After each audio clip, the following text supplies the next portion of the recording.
রাজুকের farm maintain করে আপনারা নাকি ৪৫% জায়গা, মানে ৪৫% জায়গা ছেড়ে দিচ্ছেন জি একটা বিল্ডিং করার জন্য। জি এরকমটা তো আসলে খুব কমই দেখা যায়। এই হাউজিং এ আপনার হাউজিং এর মালিক ইব্রাহিম মিয়া সুজন ভাই, উনি একটা বিল্ডিং করেছেন জি, ফার্মেডে, আর এটা হচ্ছে দ্বিতীয়।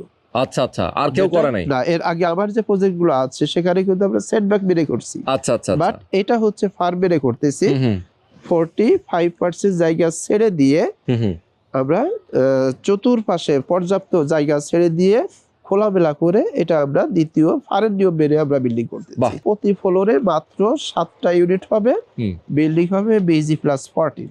তার মানে সবাই পার্কিং পাবে, সবাই পার্কিং, প্রত্যেকটা ফ্ল্যাটে এগেইনস্টে একটা করে পার্কিং একটা করে থাকবে। parking ওকে, টোটাল খরচটা কেমন আসবে আপনার জমির মূল্য সহ? জমির মূল্য সহ ধরেন 50 লক্ষ টাকা, জি, মানে জি। জমির মূল্য এবং কনস্ট্রাকশন হ্যাঁ, এই একদম ফ্ল্যাট হ্যান্ডওভার পেতে পাওয়া পর্যন্ত 50 লক্ষ টাকায় 50 রেডি হয়ে লাখ যাবে। টাকা, জি জি ওকে, তার মানে এই টাকাটা তো সে অল্প অল্প করে কিস্তিতে দিতে পারবে। জি জি। ওকে ওকে, চমৎকার। দর্শক, যারা আপনারা কিস্তির মাধ্যমে একদম মধ্যবিত্ত যারা আছেন, যারা প্রবাসে আছেন, যারা স্বল্প আয়ের মানুষ আছেন, যারা ঢাকা শহরে একটা চমৎকার লোকেশনে নিজের একটা অ্যাপার্টমেন্টের মালিক হতে চান, আমি বলবো অবশ্যই আপনারা যোগাযোগ করবেন স্ক্রিনে দেখানো ফোন নাম্বারে। অবশ্যই ইকরাম ভাই কিন্তু আমাদের সাথে রয়েছেন এবং ওনার সাথে যোগাযোগ করে আপনারা সরাসরি আসবেন, এখানে এসে দেখে শুনে বুঝে আপনারা একটা জমির শেয়ার কিনে নেবেন।